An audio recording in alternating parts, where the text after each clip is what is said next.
Assalamualaikum warahmatullahi wabarakatuh. Hi dear students, how are you? Welcome to the seventh sessions in our initiation. In this week, you are going to learn about making and responding to an appointment as well as giving an explanations in English.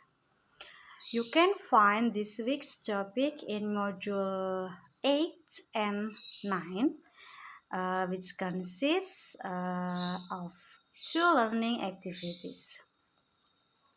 By the end of the week, you are expected to be able to identify the expressions used to make or respond to an appointment or explanations or negotiations and draw a conclusion in a meeting.